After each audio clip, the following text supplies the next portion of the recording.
Welcome to the Mick, a Mook, and a Mike. Hosted by four-time Emmy-nominated producer Frank Mace and retired New York City firefighter, 9/11 first responder, and Vietnam vet, Billy O'Connor. Today's guest, actor, Beverly Hills 90210, Eddie and the Cruisers, Matthew Lawrence returns. My brother Frankie, how you doing, pal? Good. Who's our guest today? Matthew Lawrence, the man himself. You mean Sal? Sal. From Eddie and the Cruisers? Sal. Wow. How do you look at a little baby and name him Salvatore? Why would you do that to a little Because your father's named Salvatore. His father's named Salvatore, and his father's named Salvatore. That's the Gindaloons for you. That's how it works. I know. But before we go to Matthew, what's with your hearing aids? My wife loves the fact when I get the hearing aids done, right? That's the deal. Get your hearing aids. You could, and then she blames me for everything because you can't hear nothing. It's your fault. Everything you can't hear. What are you looking at Derek for? Because Derek's not on camera. Look at me. Hey, Watch out. Take it easy, Spartacus. Take it easy. Yeah, so I got to go pick up the hearing aids, right? So they were fixing it because I'm a mook. I forget it. And the reason my hearing's bad to begin with is the bars, with the loud rock music and then the sirens and the fire engines. My ears are like shot. My eyesight's good. But anyway, I go to pick up the hearing aids. I'm sitting in the waiting room. And the receptionist picks up the phone. She's dialing somebody. Mrs. Lords. She says, your hearing aids are ready. Come in and pick them up at 3:00. I said, Mrs. Lords, your hearing aids are ready. Pick them up. And so by the time she does it the fourth time, I'm dying laughing. Right? I'm sitting there, I'm laughing because I'm thinking of Garrett Morris, with the Saturday Night Live when Garrett Morris used to go news for the deaf, and he'd go over to the side and go, the news for the deaf and the hard of hearing, Yeah. And I'm saying that's all you got to do to be. By the way, Matthew was also a regular on Saturday Night. Oh, I know. But that's. Yeah, but we will ask him. We'll get him to that. We'll ask him about that. Yeah. He only did 1 year, though, right? Yeah. But we'll ask him about that. Yeah. But anyway, I'm thinking to myself, that's the only qualification. You have to have a voice like a drill sergeant. And that's it, to be a receptionist at a hearing aid place. Yeah, it reminds me of that scene from Taxi with Jim. They said, they asked him a question, and he said, "What was it? Move slower or speed." Remind me of it. What does the yellow marker stand for? Go slower. Go slower. What is the yellow marker stand for? Slower. What? That is a classic. That was scene. a great scene. The Reverend Jim. That was a great scene. That's a classic scene. Derek, you've never seen an episode of Taxi, have you? Never. No. What are we going to do with him? It's a cultural thing. Here we go. Here we go. Wait a second. Let's just get Matty Lawrence on before we go. Have you ever seen a leprechaun? Before you go into your racist shit again. What racist? Me, racist. I hate everybody equally. What racist? Here's somebody we don't hate. Hey, Matty Lawrence. Just listening to you two is one of the great joys of my life, really. In all of these, I watch everyone religiously, and it's one of the great joys of my life. You must have a particularly joyless life. I do. I would thank you. I was going to say that. I don't have a lot going on, but Matty, at least I have you. Start breaking the meds in half. Take it to many of them. How you been? I'm good. I'm good. Just, chugging along every day. By the way, you mentioned 3 things that I did during my acting career. 3, which I'm not sure you're aware of. Eddie and the Cruisers, of course, Saturday Night Live, right? Of course, and Taxi. You did Taxi? Oh, I didn't know you did Taxi. Which one were you? I did. Louis De Palma? Were you Louis De Palma? I did an episode of Taxi in 1981, and I still get residual checks from it. Wow. 12 cents, 8 cents, 14 cents. It's great. Now you can get that operation you had your eye on. I know. Well, the operation was on my eye, and I haven't been able to get it. Wise guy. Here's the thing about that week. I was really just starting my career then, and David Paymer, who I'm sure you know, who I believe won an Academy Award. David Paymer and I were two theater producers in New York City who get picked up and get in the cab with Judd Hirsch for basically most of the episode. And it was one of the great weeks I ever had in my career.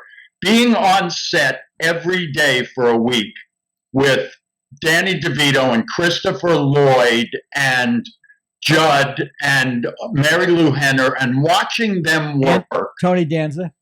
And Tony.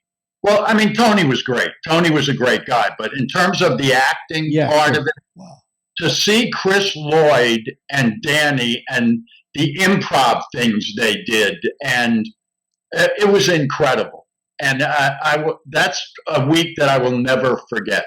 So I'm just throwing that in. No, that's cool as hell, Matty. I'm glad you did. Yeah. Did what Christopher Lloyd did a lot of improv on the show? They would,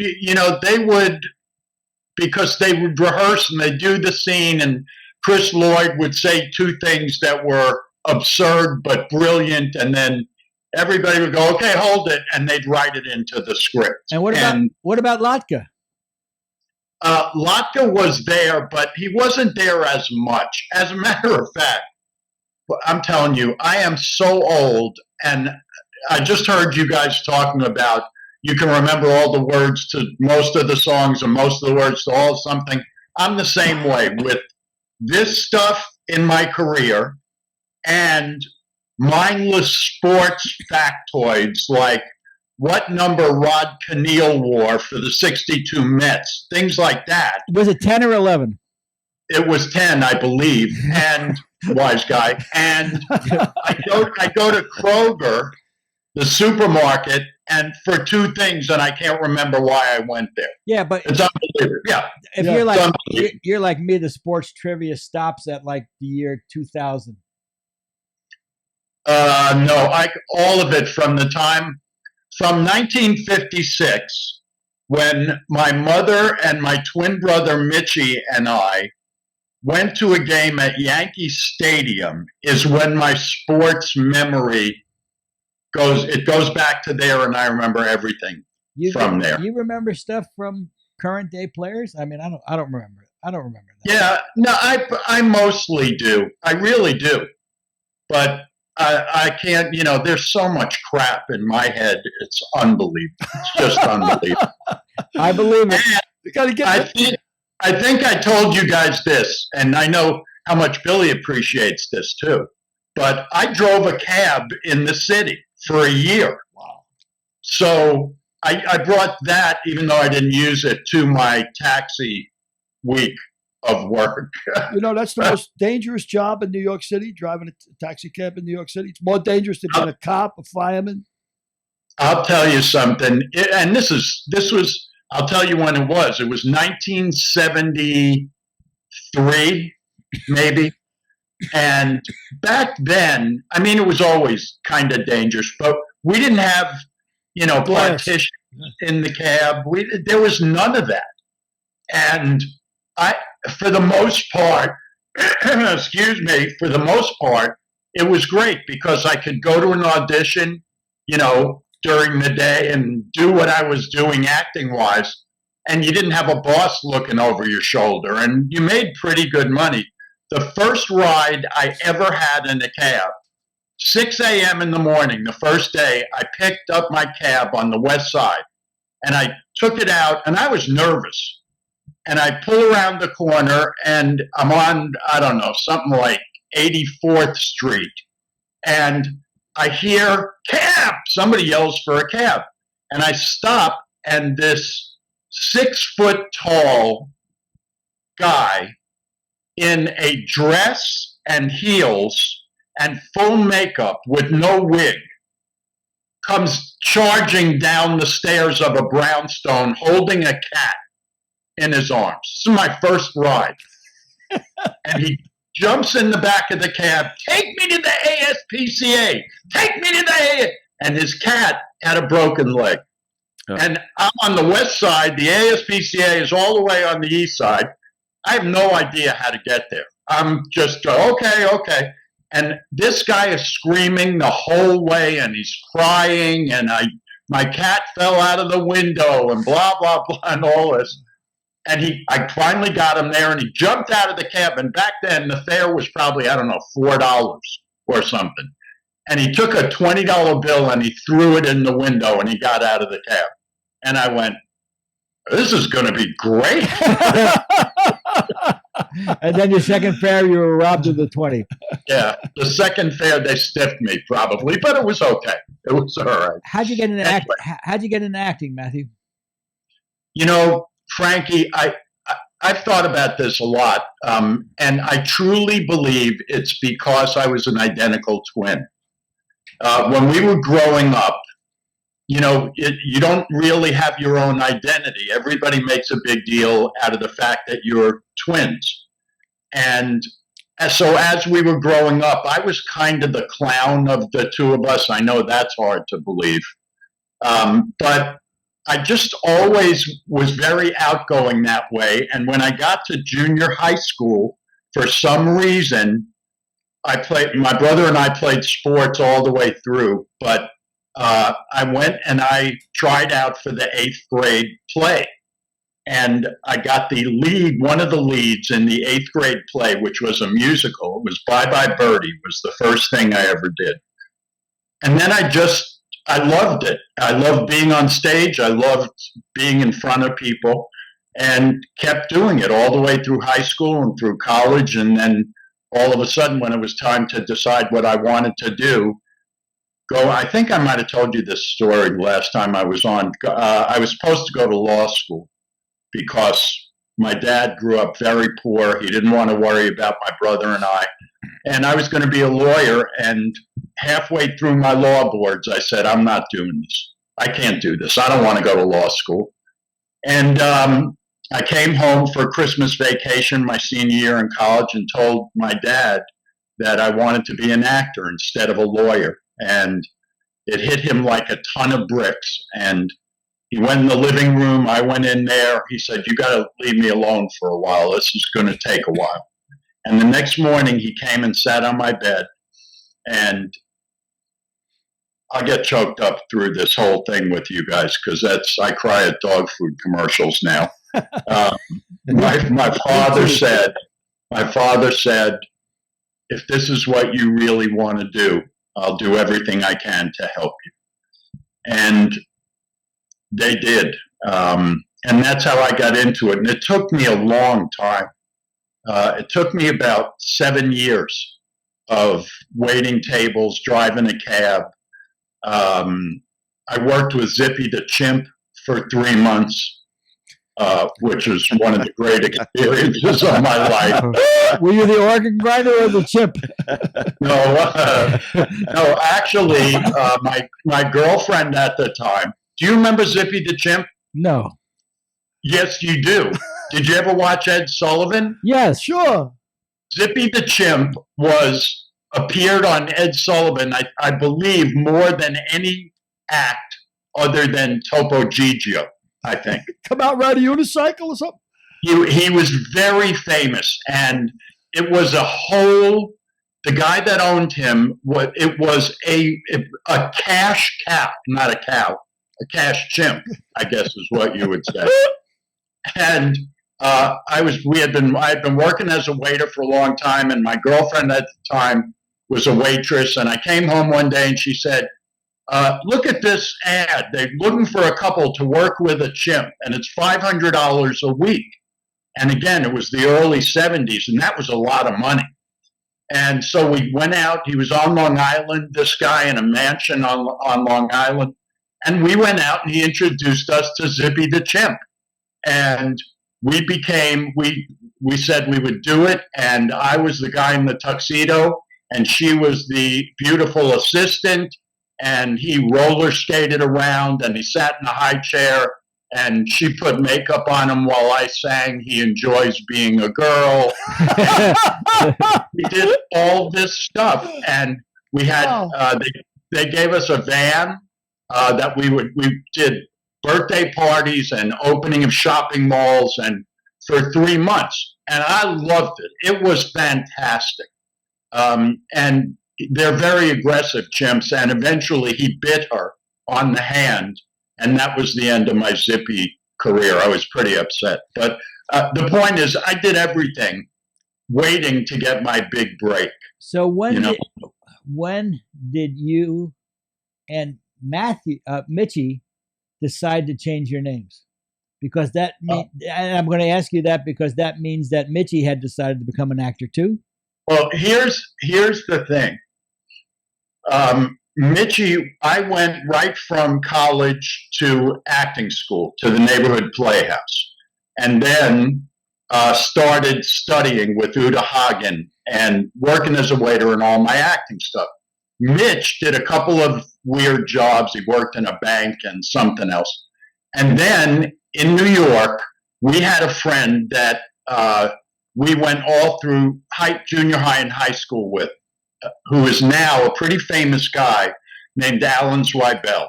Right. He's an incredible writer. He wrote all of Gilda Radner's stuff. He was working up at Saturday Night Live. And Mitch went up to see him one day, and Alan said to him, Mitch said, "Is there anything I could do around here?" And Alan said, basically, you can be a gopher if you want. And Mitch said yes. And for the next 5 years, he worked his way up from being a gopher to being the associate producer of Saturday Night Live. He put together all their video shows and with the original cast. And when that show ended, Mitch went to LA to live. I was still doing my acting stuff.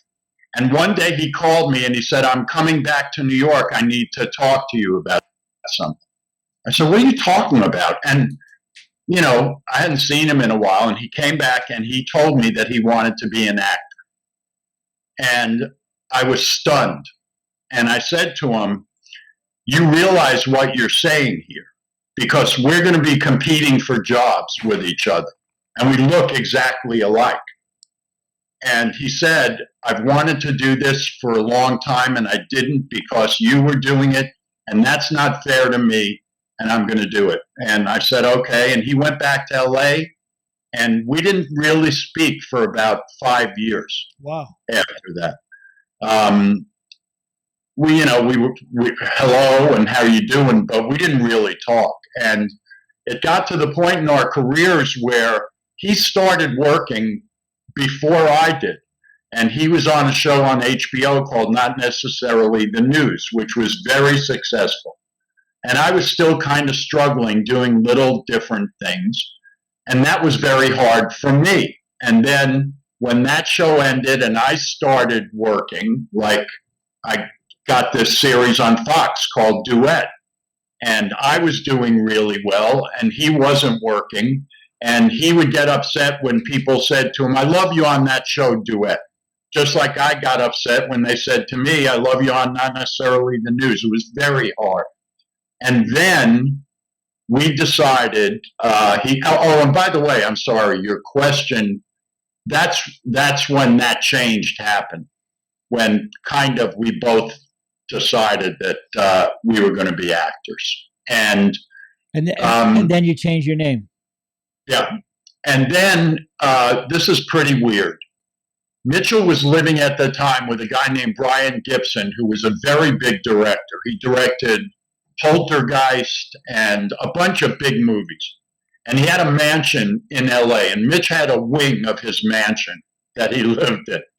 And I was out in LA, and one day Brian was English, and he was a Buddhist, and he used to chant, and he was a very spiritual guy. One day he said to Mitch, "Tomorrow night, one of my best friends is coming, and we're going to have dinner with her. She lives in Florida, and she's a psychic." And Mitch said, "Okay." And Brian said, "She doesn't know anything about you. She knows you live here, but I haven't told her anything about you." And they went to dinner, and this woman, after about 5 minutes, said to my brother, "You're a twin, right?" And Mitch said, "Yeah." And she said, "Don't you know you'll never get anywhere in this life wishing negative things about your brother?" Whoa. And it floored Mitchell, floored him, just like it floored me. And he called me and he said, "I'm coming over and we're going to talk. This will get me." Wow. And he came to my house in LA, and we stood in the kitchen for about 5 hours and talked and cried, and things came up from our childhood and jealousies that we had had from 5th grade that we had never talked about. And at the end of that, we both said, "Why don't we try to do something together? There's things for twins. This is ridiculous." And as soon as we decided that and put it out there with our agents, we started getting calls. And we ended up doing a lot of really cool things together. Didn't you do a series together? We didn't do a full series. We guest starred on different series. Right. We did 2 episodes of one of my favorite series ever, a show called Cop Rock. By the way, Peter Onorati says to say hello. Oh, my guy. I love that guy. I have always loved him. I think he's everybody's guy. Everybody loves Peter. Yeah. What did you love about Cop Rock? Cop Rock was the greatest. It lasted, I think, 6 episodes, I think. And for people that don't know about it, Stephen Bochco was one of the mega producers. He was never as big as Frank Pace, but he was a big producer in Hollywood. He was a big guy. And he did Hill Street Blues and a bunch of other things. And he decided to do a cop show. Nobody did them better than he, but it was a musical cop show. So you should have just seen the look on Billy's face change. It went from musical cop show. It's like Springtime for Hitler. Yeah. It's like, wow. Yeah, but it wasn't a comedy. That's the thing. I mean, and so you'd have this really heavy, dramatic thing. Some guy gets shot, and the cops and everybody break into song. Yes, and Barbara Bosson was the star. Stephen Bochco's wife, a wonderful actress and a great lady, and she would break into song, and the cops would join her. And just again, being on that set was unbelievable. It was unbelievable. And I should see if there's any way to watch an episode or 2 of that. I think they're all on YouTube. Just plug it into YouTube and ask for Cop Rock. It's like I think you'll get all 6 of them. It's like the mob guy at the opera. He's watching the opera. And I don't get it. At the end, they stab the fat guy, but instead of bleeding, he breaks into song. Right. Yeah. So anyway, Mitchell and I ended up doing a bunch of things together and had just a great time. And ever since that night in my kitchen talking, there's nobody closer to me than my brother Mitch. I mean, he's the best person I know. And so yeah, I've seen you 2 together. You guys are great together. Yeah. Thanks, Frankie. Let me go back to, you mentioned your brother worked on Saturday Night Live for 5 years. How come when they didn't go to him when they wanted you? Well, because he wasn't, first of all, when he left, they all left very quickly. When Lauren left and the whole fight with NBC happened and they appointed Gene Domanian as the producer, and all the people with the old show, for the most part, were gone. And he wanted to go to LA. He wanted to move to LA. So that's what he did. And he had appeared over the years in some of the sketches, but mostly kind of walk-on things or extra things, or he wasn't really looking for acting work then until he got to LA and he decided he was going to do it. So what did he think when you were cast in Saturday Night Live? Was that during that period of was that during that 5-year period when you weren't speaking? Yeah, pretty much. But this is a good question, Frank, and I'm sure Billy gave it to you. But this is I blew that off like I blew off the Stephen Bosco comment. I know. I got it. I try. Anyway, I don't really know the answer to that. We were still friendly because I don't think he had told me he wanted to be an actor yet. So he was in LA and it was fine. And he was hanging out with all these big shot people that he met while he was doing Saturday Night Live. And, I got my friend Alan Zweibel before he left, set me up for this audition to be on Saturday Night Live. And I went in and did that. And luckily I got a chance to do that for a year. But to be honest, I don't really know the answer about how he felt about that. And you got the opportunity to work with Eddie Murphy. What was that like? It was great. Eddie was 19.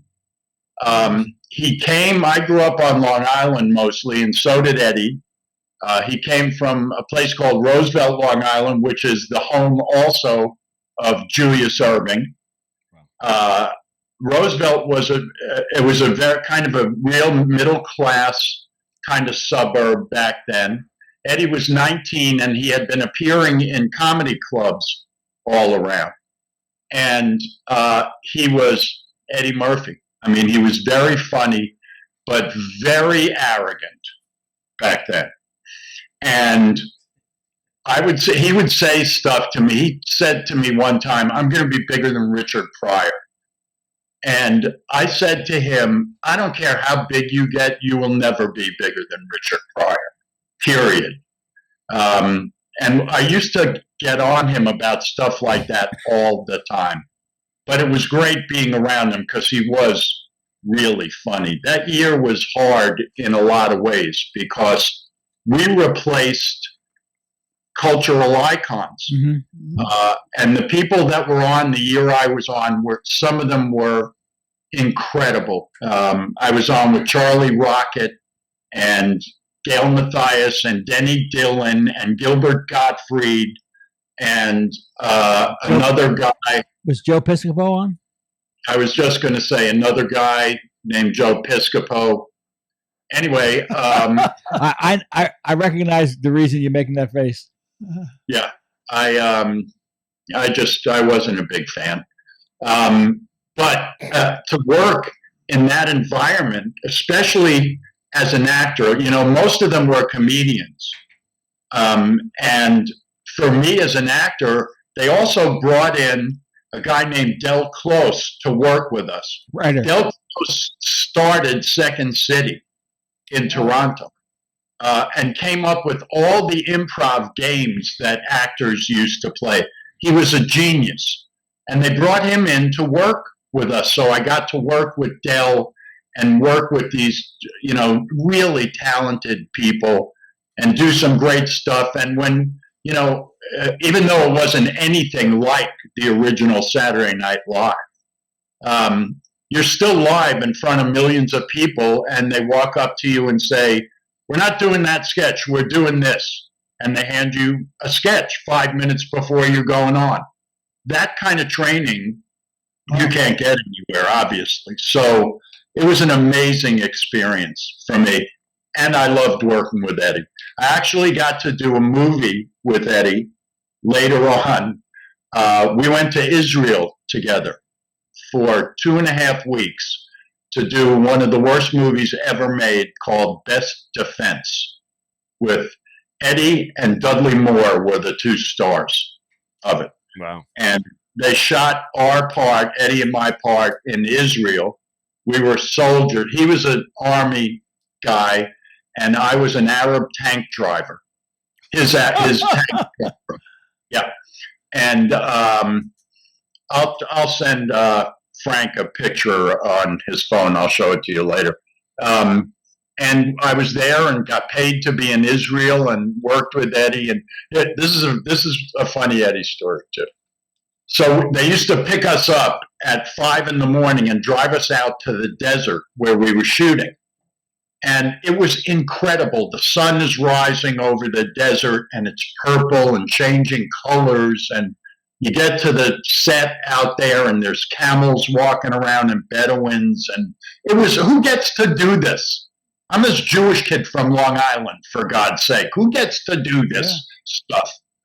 And Eddie is there, and he is just on the cusp of 48 hours, I think, had just been released. So he was a big shot now. And he's got the whole top floor of the hotel that we're staying at, and he's got his posse is with him kind of. And one day I go out, and I'm sitting on the tank having coffee in the morning. And Eddie comes up and he jumps up and he sits next to me on the tank and he's mad. I said, what's the matter with you? He says, in that hotel, I can't have a cheeseburger in that hotel. I said, Eddie, you're in Israel. It's part of the culture. You can't have meat and cheese together here. So you can't have a cheeseburger. He said, I'll tell you how they're treating me. When they told me that, I ordered a hamburger, and I waited a half hour and then ordered some cheese to be sent up, and they wouldn't even do that. I couldn't get a cheeseburger, and did I lay into him. I'm telling you, I went off, just like I did when he said he was going to be Richard Pryor. That's how I said, Eddie, look around you. You're getting paid all this money. You're in Israel. When you were in Roosevelt, did you ever think you'd be doing this and making all this money doing it? And just shut up. And he was a little better after that. But I have great memories of Eddie. Great. You knew when you first saw him or saw him work that he was going to be a giant, right? I mean, he was like 19 years old. He's on top of the comedy world, which is insane in itself. Yeah. It took him. It really was. I mean, he was great the first year, but it was, I think, the second year when he really brought out. I can't remember, but like the real Mr. Robinson's Neighborhood and Buckwheat and all of the things Gumby, that he came. all the characters, Yeah, all of that. But just I'll tell you who my favorite person on that show was Gilbert. Really? And Gilbert, he never got to do on that show things that really highlighted he was the funniest guy. This is what always pops in my head. So I'm in the bathroom one day and I'm standing there at the urinal. I can say this is a podcast, right? I'm at a urinal and Gilbert walks in and he stands at the one next to me.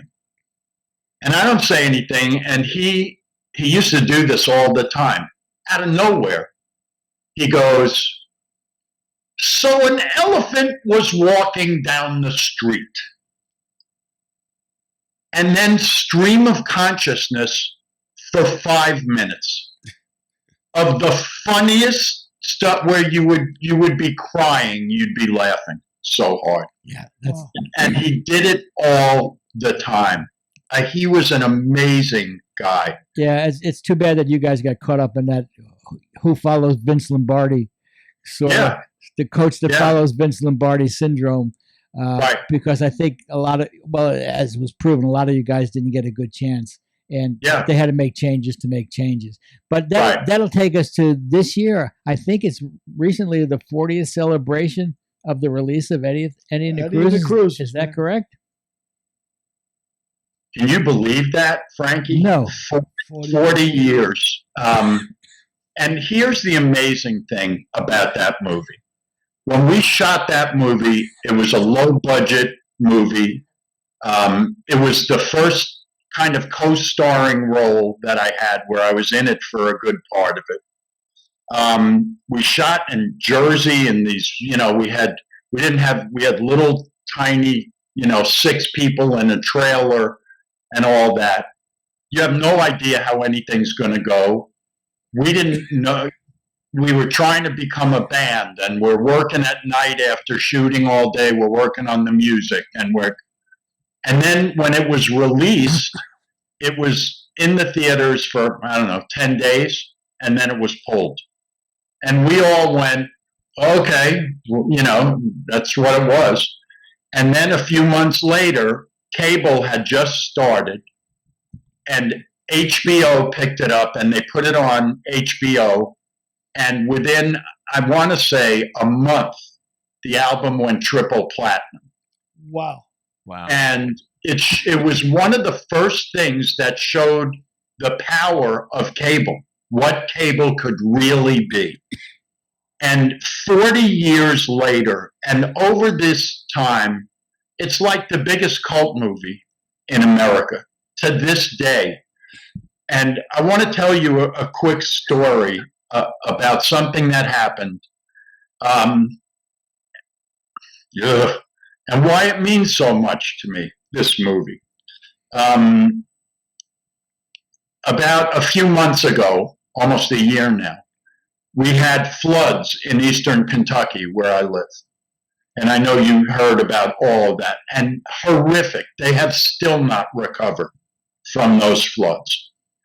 And I now work every day for the last 14 years. I'm on ESPN radio here in Lexington, Kentucky. I do a daily show and a golf show on ESPN. And I've become very friendly with a lot of people in the community.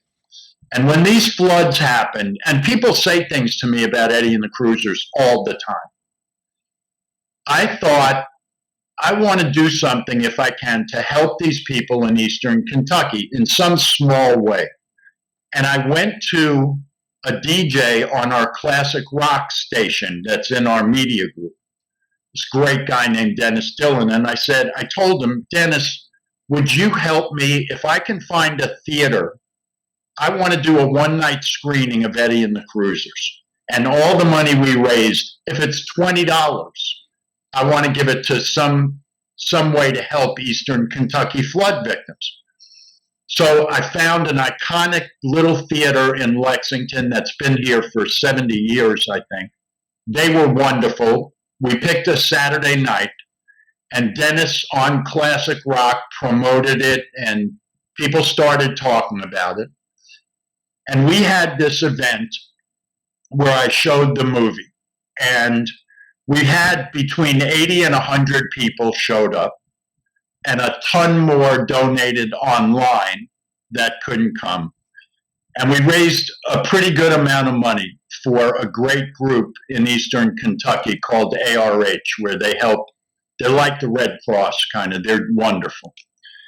Anyway, before the movie started, I was in the lobby, and all the people that were there, I knew 10 of them. 10 of my friends came. All the rest of them, I didn't know. And I can't tell you how many people walked up to me to introduce themselves and tell me why the movie meant what it meant to them. The stories I heard. Here he goes again. From 40 years of that movie being out. This one person, who I knew, but she had never told me this story. Her father, a little while after the movie came out, her father had a brain tumor. And as he got worse, Vanessa, her name is, she had a red convertible. And she would, when the weather was nice, she would take her father for drives because he wanted to be in the open air and he wanted to listen to Eddie and the Cruisers. And they would put the cassette in and drive around for hours listening to the music from the movie as he got worse with this brain tumor. Well, I was a basket case, needless to say, like I could be right now. I heard these stories over and over and over again, and it's one of the great joys of my life that movie means so much to so many people. It's incredible. It's incredible. It's a great movie. I mean, I loved that movie way before I met Patty. I thought it was great, and the music is like Southside Johnny or Springsteen. It's got that Jersey. Yeah. You can tell right away. It's the coast. You know, it's the Jersey coast. But your career wasn't limited to the 80s, of course. You then portrayed Dr. Mel Silver for how many seasons on Beverly Hills 90210? 9 seasons. 9 seasons. Who gets a freaking run of 9 seasons? Apparently I do, Frank. Apparently. Yeah, that's a whole other thing. You know, I remember hearing, and I am incredibly grateful because 90210 gave me a lot and opened a lot of doors, and the people I met over the years and travel and all this. But I always remember Burgess Meredith, who was one of the most brilliant actors we ever had. One of my favorite actors ever. Okay, well, in an interview, you're a bum rock. Twilight Zone. I mean, how many Twilight Zones did he do? Oh, and you did Out of Limits too. I remember that. I just thought of that. Yeah, I did with my brother. Anyway, Burgess Meredith, when they asked him about his acting career, he said, "I'll tell you what's going on here. Of all the things I've done and awards I've won, the thing I'm best known for," this was before he did Rocky, "the thing I'm best known for is playing the Penguin on Batman." Yeah. Which the Adam West. Yeah. And I always thought about that because the thing I'm most known for is 90210. I mean, to this day.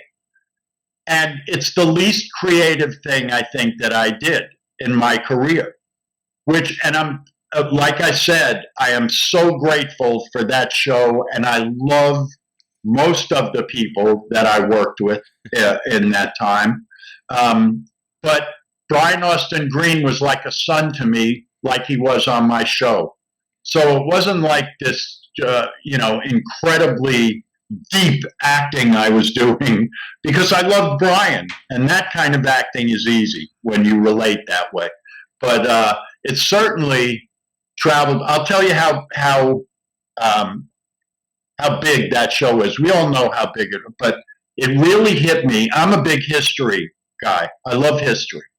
And I had a chance to go to Germany in the 90s to work, to do something. And the wall had come down, and I went to eat what used to be East Berlin, where I never thought I would ever be there. And by myself, I went out one day to the Brandenburg Gate, which Napoleon's armies marched under the Brandenburg Gate. It looks like the Arc de Triomphe. It's a big thing. And I was it was amazing to me. And I'm standing there, and this bus pulls up, and these people get off the bus, about 30 of them. And they're walking towards the Brandenburg Gate. And all of a sudden, this woman goes, "Beverly Hills!" Like that. It was a busload of Swedish tourists in Berlin, who all 30 of them rushed over to me to get autographs and take pictures. They could have cared less that they're standing under this unbelievable historical landmark. They didn't care. And I'm standing there in Berlin, and I'm going, all right, this is really insane, because it was as big over there as it was here. Yeah. So Yep. Unbelievable. I would just want to jump in for a second. You had a couple zingers for Frank, so I need 8 more before the show is over, please. Thanks. 8 more zingers? Yeah. Okay, Derek. Yeah. Thank you. So, Maddie, growing up with twins, we had a couple of twins in my neighborhood, and the AutoZone twins were their names, actually. And they were bigger. You know, they were just big guys. So they used to fight all the time. And when they fought, they were the toughest guys in the neighborhood. So when they fought, it was a big deal. The AutoZone's fight. You know, everybody gathered to see him fight. Oh. Was there a lot of physical fighting with your brother? I mean, the obvious. Well, this is great. Here's the thing. Growing up, we grew at different rates. Mitch was, when we were in 7th grade, Mitch was probably 3 inches taller than I was and 10 or 15 pounds heavier. Because I think he got all the food growing up. I think they liked him better or something. And before, so there wasn't a lot then. But, we got angry a lot at each other. And then when we caught up, there was a period where probably, I don't know, maybe we were 9 or 10 or 11. And at that point, we didn't have babysitters because there were 2 of us. So my parents always figured, God forbid something happens, one of them will be okay to get help or whatever. They would go out on a Saturday night and we'd turn wrestling on. And we'd move the coffee table away from the couch and we would wrestle for hours in the living room. And those wrestling matches were brutal. I mean, brutal. He was a little bigger than me. You'll love this, Billy. So when I was quicker than him, though, but if he got me on the ground, he would sit on me with my arms pinned under his knees. Okay, you have that visual? Mm-hmm.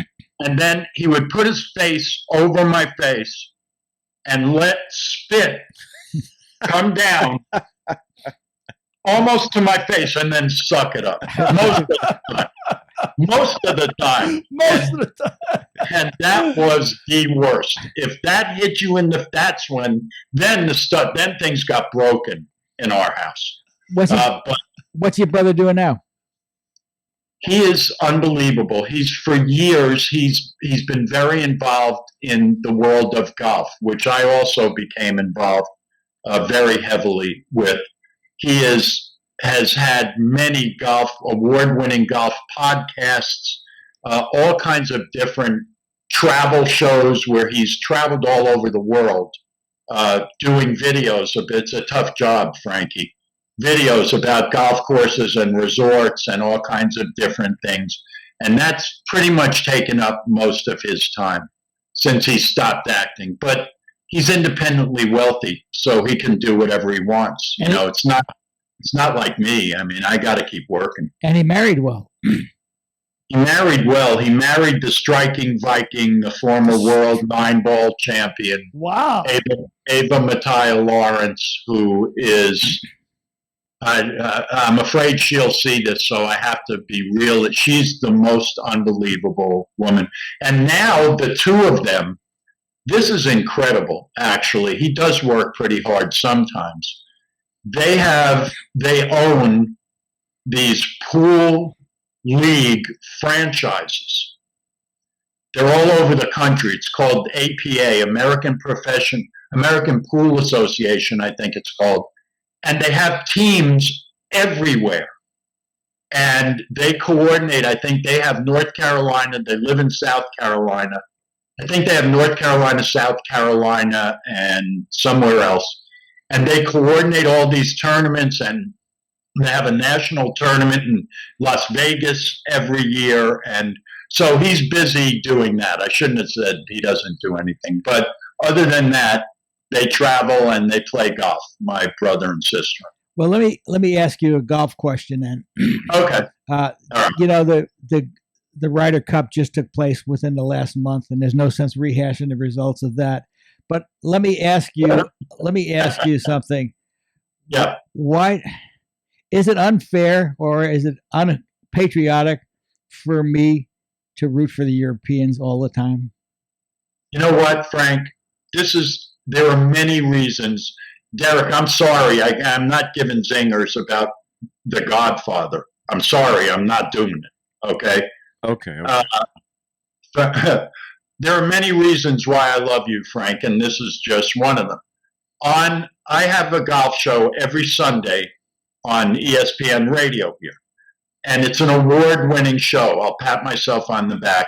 I got an award from the PGA of America for my golf show. So it's kind of a big deal. People listen a lot of places.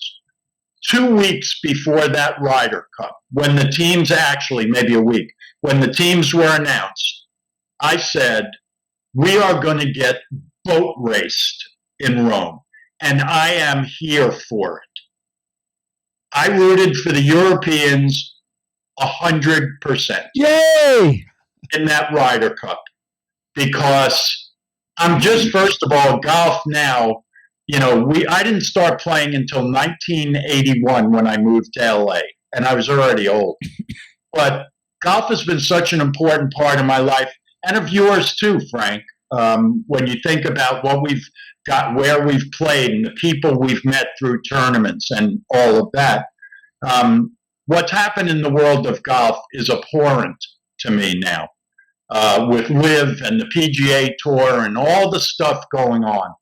And there's something pure about the European Ryder Cup experience and that team, and how they don't just say it. It means everything to them. And the United States guys, and I love a lot of them, some of them I don't like, they talk about it and we're very close. It's not the same thing. And I've been in Europe a lot, and I have European friends. It just means the world to them, and that's what I love. So I have no problem rooting for Europe. None. Good for you. Zero. I got an abstract segue for you here. An abstract. Uh-oh. A little bit. Uh-oh. You talked about the striking Viking, your brother's wife, the pool player. Your brother's wife. Yeah, your brother's wife. But to me, Careful now where you go. to me, Yeah. golf is a target game, right? It's not a distance game. It's a target game. So pool is a target game. Is she better at golf than your brother? First of all, if she were, I would never say that. Okay? He's my brother, Billy. He's my brother. He was my Okay? brother. He could have been somebody. Come on. You're going to do a little of the Godfather for us? Come on, you got to do a little bit of the Godfather. I'll You do got it. it. You got it. Well, I'll do Brando, but not from The Godfather because of what you just said. You know what's bothering me, Charlie? You know what's bothering me? Huh? You were my brother, Charlie. You should have looked after me. You should have taken care of me. What does that guy get? A shot at the title outdoors in a ballpark. And what do I get? A one-way ticket to Palookaville. I could have been somebody, Charlie. I could have been somebody instead of just a bum, which is what I am. You should have looked out for me, Charlie. That was great, man. Yay! On the waterfront, just great. Fantastic. Derek, you got any Nice job, brother. Derek, you got any final questions for? Yeah, I got a question or two. Okay, Yeah. so you mentioned working with Eddie Murphy, Yeah. and I wanted. Let me see how I set this up. So I have a couple friends that are actors, and have some sort of fame. I'm curious if you are able to call Eddie Murphy and get him on the phone and have a normal conversation with him. It's a great question. It's a good question, not Eddie, because I haven't spoken with Eddie in a long time. So I can't do that with Eddie, but there are other people in the business that I've stayed connected to over the years, and I'm really very grateful for that. But I'm guessing if you tried to reestablish contact with Eddie via email or text or something, he would talk to you. Oh yeah, absolutely, he would. And I asked that question because I wonder about so what happens in this, because you guys do have common ground as actors. You share at least some things in common. Mhm. Is it do actors, because this is very common for actors who've worked together and they've established relationships to sort of separate and never talk again for multiple Yeah. decades. Why do you think that happens? It could be obvious. I think it's just life. Yeah. I mean, life happens, and people that are supposed to stay. Oh boy, this is dangerous ground for me because I could lose it here, but I think this is important. The perfect example of this is Treat Williams. The very first job I got, and it was a job that gave me my career, basically, was in a movie called Prince of the City, starring Treat Williams. that Sidney Lumet directed, who was one of the biggest names ever in directing. And I had 2 small scenes in that movie, and I played Treat's brother in that movie. And so we rehearsed the movie. We had a big table read one day. Treat and I talked a little bit then. Then I went and shot my 2 scenes one day on Long Island, and Treat and I sat together for 20 minutes and talked. It wasn't like we spent a ton of time on the movie. And then years went by, and 6 or 7 years ago, when I first went on Twitter, which I had to do because of this radio show I'm doing, out of nowhere, I got a message on Twitter from Treat. And Treat obviously went on to become an incredibly popular actor. Out of nowhere one day, I tweeted something and he messaged me and commented on it. And we started talking. And we developed over those 6 years an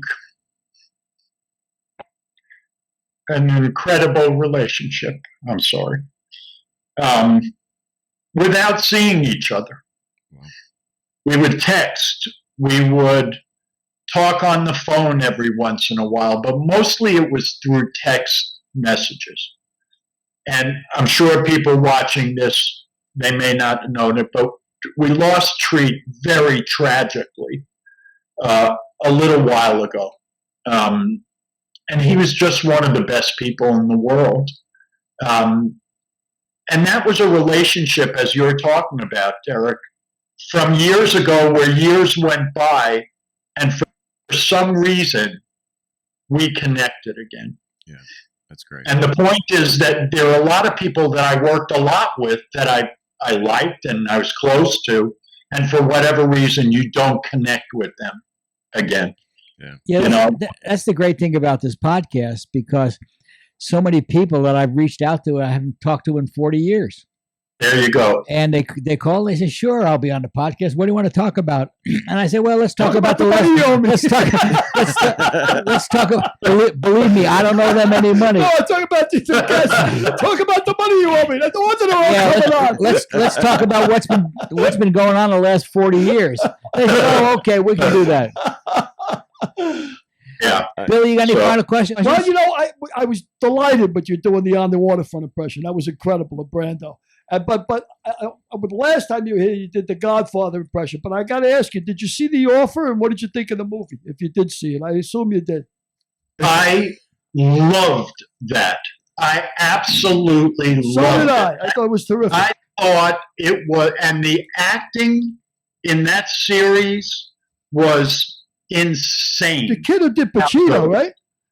All of them. The guy that played Robert Evans, for God's sake. Yeah, he was great.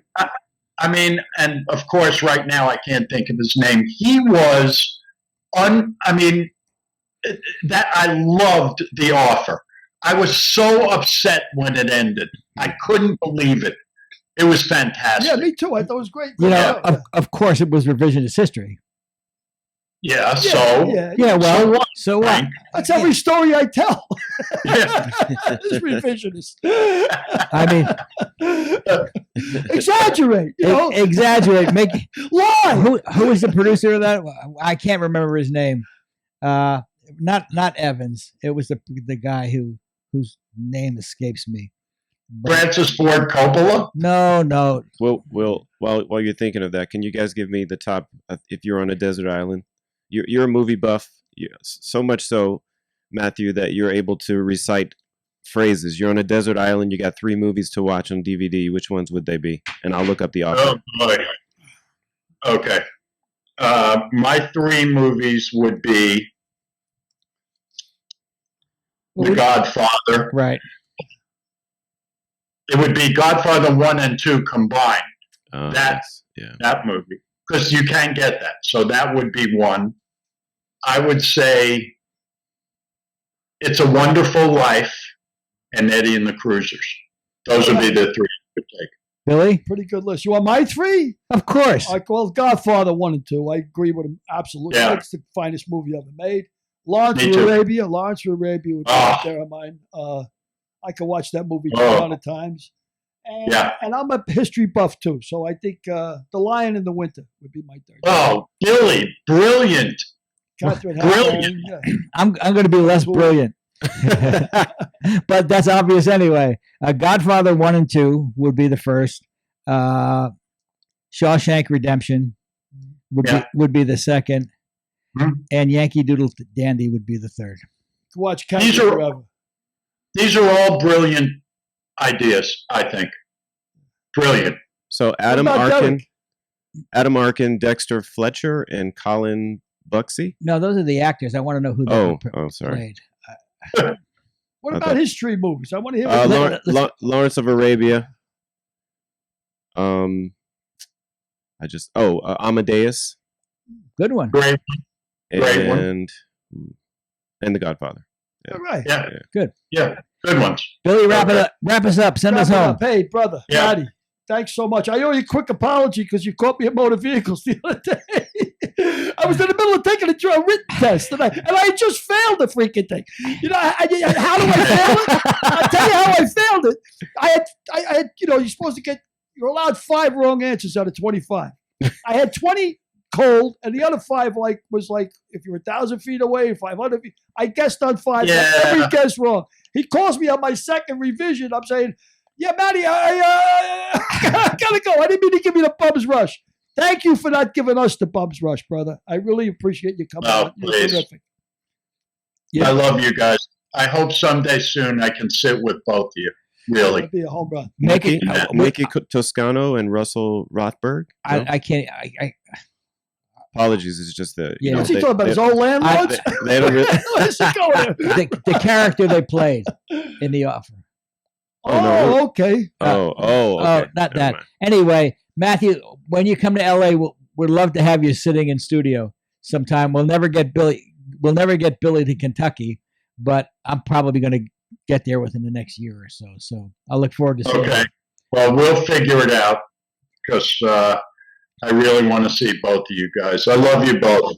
Thanks for having Thanks, me. You bet. brother. Thanks. Thank you for coming on. No shit. Always good to see you. See you. Bye, Derek. Bye. So there you are, Mr. Matthew Lawrence. He's a great guest, isn't he? He's a terrific guy. He's funny as hell. I mean, that bit he did with Brando was terrific on the waterfront. He did that. And, a lot of people do that scene. A lot of people imitate that scene, but they always exaggerate Brando. Yep. I could have been somebody. It's like Stella and Stella. Oh, Stella, with a streetcar named Desire. But he did it exactly the way Brando did it. He didn't overdo it. It was cool. Well, now let's get another fine actor on the line. Actor, author, bon vivant, retired umpire, Joe West. Joe West, actor, bon vivant. Wow. Can you Look at get that. him on deck, Derek? Yes, I can do that. There Uncle he is. Joey, Uncle Umpire Joey, Joe West. Whoa, nice big smile. Uncle Joey. Can you hear us? Can't hear us. I got you now. I got you Ooh. now. Nice big smile. Your hair looks good too, brother. Who's doing your hair? I like that job there. Nice I just coiffure. Got to get this new hairstylist, Derek, we on? We are on. Oh, gentlemen. good. Uncle Hey. Joey. Uncle Joe, nice to see you. How'd you play today? Oh, I shot 42-41, and I won $10 off those boys. And I might have won some more in the inside game, but they haven't put those scores up yet. Yeah. Wow. Good for you. Good for you. Hey, I want to ask you a question. We just got off with Matthew Lawrence, our good friend, and Derek asked him his 3 favorite movies of all time. What are your 3 favorite movies? Wait. Give him the setup of the island. You're on an island, sir. You got to go with the Naked Gun on this one, right? You're on an island. You're on an island. It makes a difference. Okay, fine. And It makes you a got. difference. Wait, hold on. I fucked that up. It makes a difference. You're on an island, Joe. You're on an island. Okay? You only have 3 DVDs that you can watch on this island. Okay? What are they? Oh, 3 DVDs. Well, my favorite all-time outlaw movie was Butch Cassidy and the Sundance Kid. That's a good one. Great one. And because I'm such a Paul Newman fan, I loved Absence of Malice. Even though I didn't think it was a great movie, he was so good in it. It just it made me feel good the way he set the prosecution up. He actually got a couple people fired. But I thought that was a great movie. And, just the music and the intensity of Dr. Zhivago was great. Another great But, film. Wow. Yeah.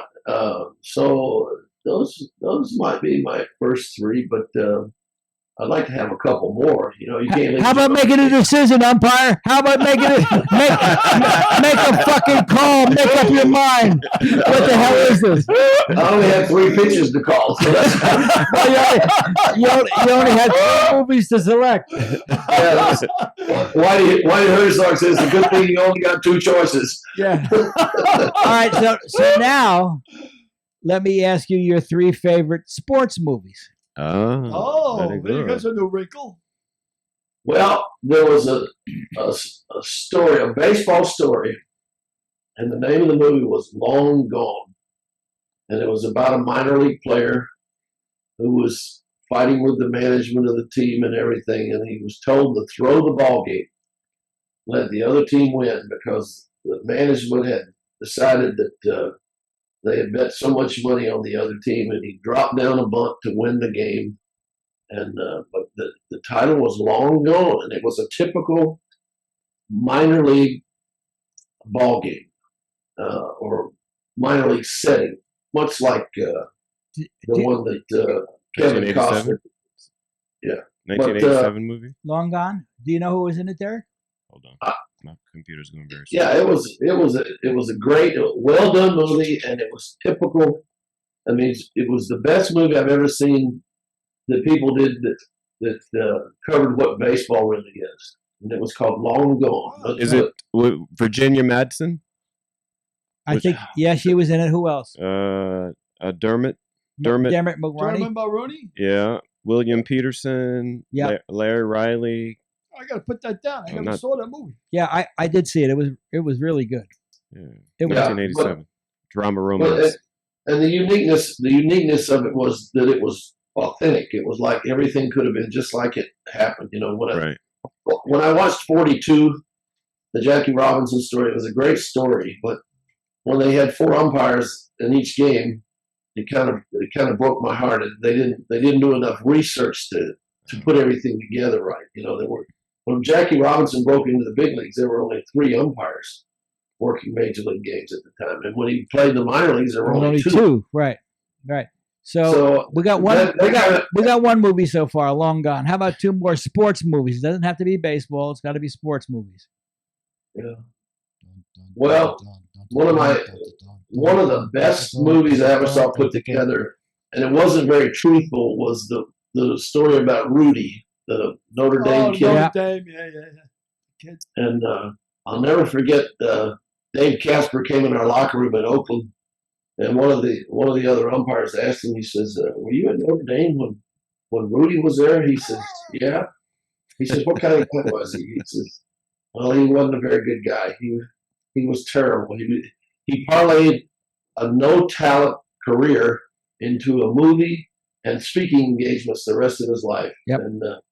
And Jeff Kellogg, the other umpire, says, "Well, didn't you guys carry him off the field after he made the tackle?" He said, "Absolutely not. Nobody carried anybody off the field at Notre Dame." He said, "Well, didn't you guys turn in your jerseys so that he could play?" And Casper says, "I'm on a full scholarship. I'm going to turn in my jersey for a guy that can't play. What, you lost your mind?" He kind of broke the ice, and Jeff looked at me and he says, "We got to call Mike Riley." And I said, "Why do we have to call Mike?" He said, "He named his dog Rudy. We got to change that for the dog." Well, at least it was his dog, not his son. Yeah, but the cool thing was, it was a great sports movie. It had a great story behind it, even though it wasn't true, but it was still a good sports movie. Now, I'm trying to figure out what number 3 would be. Dun, Put a lot dun, of dun, pressure dun, on me. dun, dun, dun, dun, dun, dun, dun, dun, dun, dun, dun, dun, dun, dun. Why don't we? Is Rocky your favorite? I like Rocky. I really did. I like Rocky, and I like the Rocky first. was good. Yeah, I like the first one better than the rest. me too. Even though the first one set up the sequel and probably was the best thing ever happened to movies having a sequel for everything. But I thought that was a great movie, and it was. I mean, you could feel the heart of everybody in it. It was cool, and I thought Rocky was great. When I got to Rocky 14 or 15, it sort of lost me, you know. So I'm still waiting. Rocky rides again. I'm still waiting for your third. Well, that was it. That was it. I would say Rocky was my third. I would say Rudy was my second, even though I'm kind of brokenhearted to hear the true story about it. And Long Gone was my first one because it was real authentic, and I could see where everything happened like that. Okay, now I'm going to ask you your second and third favorite baseball movies because we know Long Gone is your first favorite. Well, for the love of the game with Costner, where he was the pitcher, and the whole story evolved around him pitching a no-hitter in that game in Yankee Stadium. And the story was actually written about a pitcher named Slayback, Bill Slayback. And it mirrored his career, though, even though Slayback never threw a no-hitter. The story was about him coming to the big leagues. And of course, Costner's character in this was, he was at the end of his career, and the story was Hey, written. Joe, is Rita, Yes. is Rita talking? Yeah. Guys. Oh, you can just close the door. Close the door. I'm sorry. No problem. This way. No, though Costner's character was older and retiring, the story about Slayback, he was a young pitcher just coming to the big leagues. And, but that's where that originated. And I happen to know Bill Slayback. Bill and I recorded a song for Ernie Harwell as he was retiring, and it was called "When the Dodgers Were in Brooklyn." And but that was a good story. That was a Kevin Costner story. I wasn't too thrilled with this. If the story about if you build it, they will come. I'm not too much on those science fiction things. Science fiction. Science fiction baseball. I mean, you want to say something science fiction? I mean, watch J.R. Richards' fastball. It wasn't straight, but it was fast. That's science fiction. But I'm trying to think of another baseball picture. Of course, Frank, you had a baseball picture. Yeah. You mean the Tom Hanks movie is not one of your favorites? Wait a second. He was talking about me. Oh, apologies. I'm sorry. Yeah, don't interrupt us when we're talking about Frank. Well, that's very nice of you to make that choice, Joe. Babe Ruth, the movie, 1991, starring Stephen Lang. That's right. Nice. Babe Ruth. Yeah. What about Hoosiers? What about Hoosiers? The greatest Tom Hanks line was, "There's no crying in baseball." Yeah, that's a great line. That was a pretty good movie. That's a great line. That was a pretty good movie. Hoosiers is my favorite sports movie, I think. And Rocky. Hoosiers is pretty damn good, I thought. Yeah, I agree. Hoosiers was a great movie. I think so. That was a a great really movie. good one with Gene Hackman. Let me ask you a question, Joe. While Derek's catching up, my daughter's a fashionista, and she sort of said to me, "Why do the umpires wear pleated pants?" And I couldn't answer that, but I know who could. Cowboy Joe West. Why do the umpires still wear pleated pants? Because because that's been out of fashion for years. Well, it's because of squatting, getting up and down behind the plate. You have to have the extra room in the crotch. Like when we would get our order for our pants, you would add 3 to 4.5 inches in the measurement from the top of the belt to the back of the belt around the crotch. And that was because you have to get up and down, and you have to have the room, or you don't want to have a split pair of pants when you're back there working the plate. I mean, Harry Wendelstedt's first game in the minor leagues, he got down and the whole back of his pants split wide open, and the next day in the Daytona Beach paper, there was a picture of his butt with split pants, and it said grand opening at Maple. Grand opening. Why'd you wear kilts? So how many pair of pants do the umpires wear during the season? Well, they give you two pair of each. They give you 2 pair of plate pants and 2 pair of base pants. So why do they wear pleated pants on the bases? Well, that I don't know, but Uniform. but it's yeah, it could be just so that we look like the plate umpire. But and I always thought that what the younger umpires call the dinner jacket, which is the sport coat behind the plate, I always thought that was so much better looking than wearing a pullover back there. I always thought that when you wore a pullover back there, you looked like you were a softball umpire. And I thought when you wore the sport coat behind the plate, you looked more professional. Yeah, that sport coat could get pretty hot in the summers in Chicago.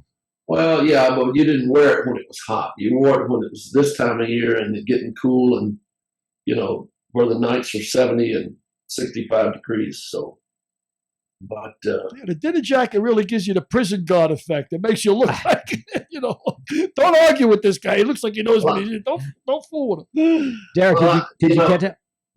Billy, you would be the only one in this group that would know what a prison guard looks like. I always said, Joe, when one door opens, another one closes. It closes, another one opens. Derek, it's especially like that in prison. Derek, did you find your question? I did. Well,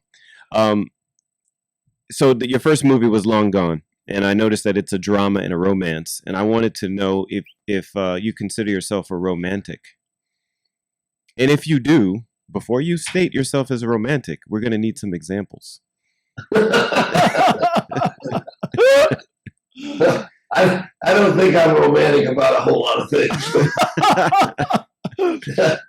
But I can give you an example of a romantic and someone who's just commonplace. And I'm going to put this in baseball terms. Okay. Because the best example I can give you of that is when Pete Rose got caught gambling. And he was caught by Commissioner Uberoth. And Uberoth went to Pete and said, listen, we'll treat you just like they treated Alex Karras and Paul Horney. You take a year off, you go to Gamblers Anonymous, and everything will be forgiven the next year, and you come back to work. Well, Pete knew that Bart Giamatti was taking over as the commissioner. And Pete Rose looked at Peter Uberoth and said, I'll take my chances with Bart. And that was a mistake. That was a mistake. Bart was a romanticist. And Peter Uberoth was more into common sense and what could be best for the game, and he was looking out for everybody in the deal. And when Pete Rose took his chances with Bart buried him because Bart didn't believe that you should break any of the rules. And that's why Pete Rose is out of baseball, was because he didn't take the deal that Peter Uberoth gave him. And it's sad, but that's two different personalities that had the same job within each other. And Bart was almost handpicked by Uberoth to take his place because Peter Uberoth didn't want to be there more than 4 years. And a lot of people don't realize that. He took it to negotiate the TV contract and set everything up, set the licensing up. And he's made more money for baseball owners than any commissioner ever did before or since. Yeah. So. Well, I think you have definitely settled it. That's the least romantic story I've ever heard of. and let's hope Rita doesn't hear that version of your story, because I think you went on a romantic trip to Hawaii, and now you're going to take Rita on a romantic trip to Europe. She may not know yet. She may not know that we've agreed that you're going to do that, but you're going to do that in the next year. And the next year is going to bring many good things for Joe West, I'm sure. Thank you, Joe, for being a part of a Mick, a Mook, and a Mike. It's always a pleasure. Always good to see you. Always a pleasure to see the three of you. Always Thank good you to see so you, much. brother. Thank you, pal. Take care, Joe. All right. He's a pisser. He is a pisser. Guy. He's a funny guy. He's a funny guy. And so are you. And Derek's getting funnier by the moment. By the moment. And pretty soon I'll be the least funny guy on the show. Anyway, The Godfather. Did you hear that? Yeah, Frank? yeah, The I did, I Godfather. did. Frank the Godfather. I like Some that. protectionists. Frankie the Godfather. I like Yeah. that. Yeah. well, let's say goodnight. Godfather. Godfather. Let's say goodnight. Good night. Can I do a public service announcement? Yeah, sure. Yeah. A real quick public. There's a lot of people, Frank, out there alone, Yeah. Okay. and they hate themselves. Yeah. And I want to know they're not alone. A lot of the people hate them too. It was a public service. Frank. Please. Thanks for looking at it. Thank you. Thank you, Adios. Derek. Thank you, guys. Next week's guest, celebrity chef Eddie Herbert.